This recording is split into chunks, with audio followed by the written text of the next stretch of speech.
I tend to watch Last Week Tonight with John Oliver to get my weekly dose of news. And I think John Oliver is very cute. I like his dimples and his accent. Also his sense of humor. It's like right up my alley, so I'm digging it.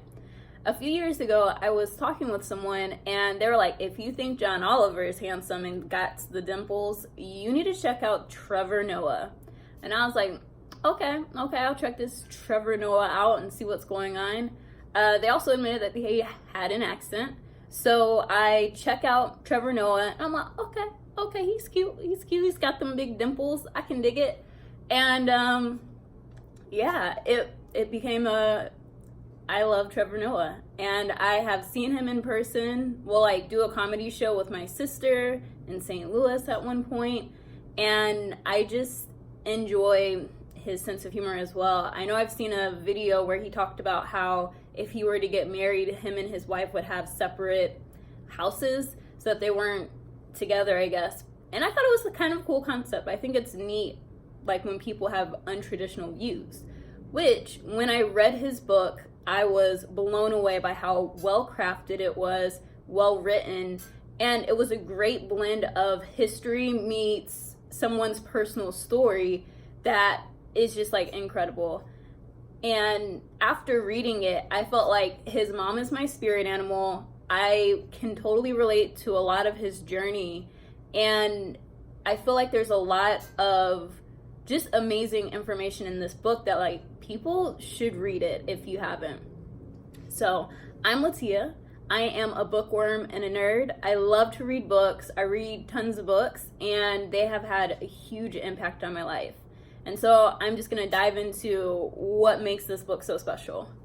And I would say that his mom is so amazing throughout the entire book, like her journey and her strength. I really love that. And I don't really want to spoil the book if people haven't read it, but it's like to have someone who's so defiant when it could count against you, when there's all the odds are stacked against you and you're just like, that's stupid, I'm not following those rules, and you choose to do something different even though no one else has done it before. I am always blown away by that level of courage, tenacity, and conviction. Throughout the story, she is just, oh, I can't do what? That's cool, try me. And it's just amazing how she gets educated. She knows multiple languages. She is just a jack of all trades and a Renaissance woman to the umpteenth degree. And I'm just like, yes, I want me some of that. So I just read it and just was loving her strength and power and the influence that she's had on his life, because not only through his stories, but and how he shows up in his show with that compassion and ability to really get inside someone else's world. That's incredible and rare. And it's amazing and refreshing to see that it came from a strong mother. And I feel like when it came to Trevor Noah throughout the book, I also resonated with him and his story of being defiant, of being someone who was a little bit on the naughty side, kind of a troublemaker and a rebel, but not because of being a bad individual, but just because of curiosity. What would happen if I did this? What would be the consequences? And I felt really connected to that sense of curiosity and a desire to learn more about and understand the world. It's, I believe, within our human tendency to desire to explore, expand, and be curious, and yet we're taught, don't question my authority, do as I say, not as I do, and to doubt ourselves constantly. So to see someone who went on a journey where you can see like the development throughout of like making different choices and being educated enough to be able to fit in with different people, because at the end of the day, language tends to be a barrier, or it can bridge the gap between people. And I really find that to be an amazing idea and a truth that we don't always realize, because language is how we communicate with one another. And we can use the same words and mean different things. And sometimes we're not actually aligned to one another, but we don't realize it because we're so caught up in, you know, I just need to get them to do what I say. I need to get this off my chest. And we're not always very intentional or present with whether someone's receiving our message or even if we received our message, because I know a lot of times I don't always listen to myself when I speak, and I do my best to practice that so I can make sure I'm like, okay, I know I just went on like 15 tangents, but let me retrace my steps and take you back to the beginning. And so I really love Trevor Noah. I have parents who were separated. They were married and then they divorced when I was young and were separated for a while.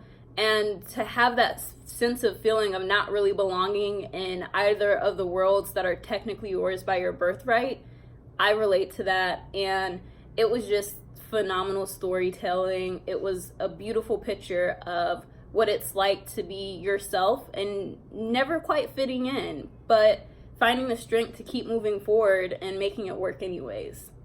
And what I really, really loved, and it was kind of more in the early chapters and portion of the book, he goes over the history of racism and apartheid, and it was absolutely incredible, just mind-blowingly phenomenal. Because for myself, I feel like we think we're all different because your skin color, because your sex, because your gender, because whatever. And the truth is, we just use these differences to divide. They're fake. They are constructs. We created race and gender so that people would feel confused and would be divided. Because if people are malleable and able to be kept in a prison of their own mind and creation, no one's going to believe that they're in prison. You can't be like, hey, you're in prison, but you're not. And it's just like, wait, what? Like, I'm not in prison, but I've been in prison my whole life, and like my whole family's in prison.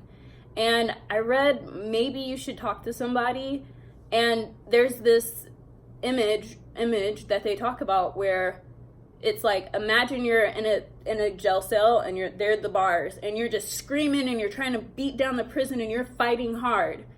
And then you step back and you look to your left and you see there's no walls. It's just one wall and you can walk around it. You were never imprisoned. It was just your perception.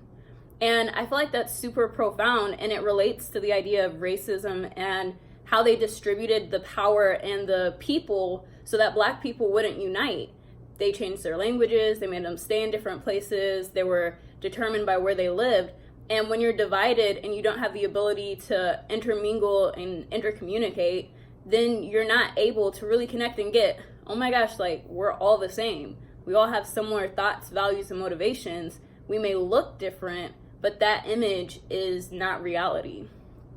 And for myself, after reading this book and seeing the historical perspective, how they honor themselves and just the amazing craftsmanship that went into it, besides inspiration for when I write my own book, I also felt inspired that lately I've been thinking it's really important to be a global citizen, a responsible citizen, and someone who is up to date on current events and what's happening in the world.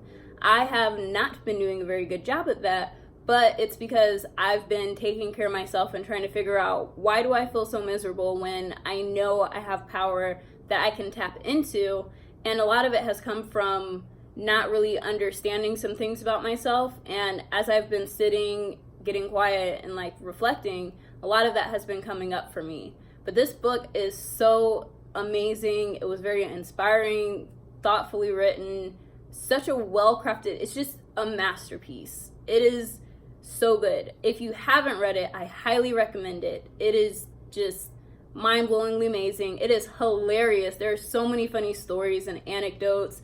And to see someone who is a strong man raised by strong women, oh my gosh, it's so inspiring.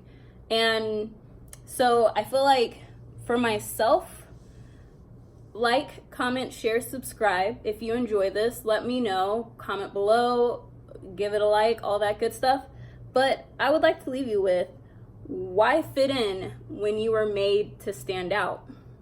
What benefits do you get from conforming? And what would happen if you chose a different path and honored yourself instead of the collective? Have a great day. Comment below if you're bold, and see you next time.